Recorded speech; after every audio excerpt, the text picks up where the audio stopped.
Ramayan and Mahabharat, when do we and how do we start talking about them as our history and not just our mythology? I think that is already happening. I mean, I personally feel it's already happening.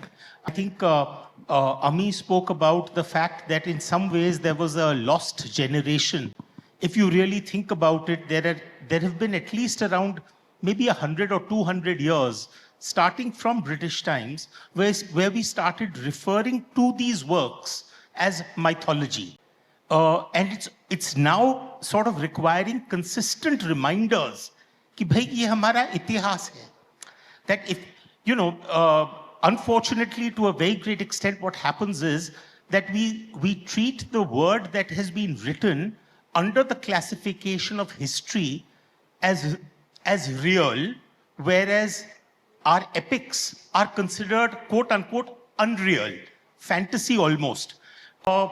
But one of my favorite definitions of the word history is from George Santana. He said, history is a pack of lies about events that never happened, written by people who were never there. So in that sense, how much of your history that you read about an event of 1857, US said, is absolutely true, that a myth may be a lie, but it is a lie that reveals a deeper truth. So maybe it's time for us to start focusing on what was that deeper truth which was being conveyed through our epics.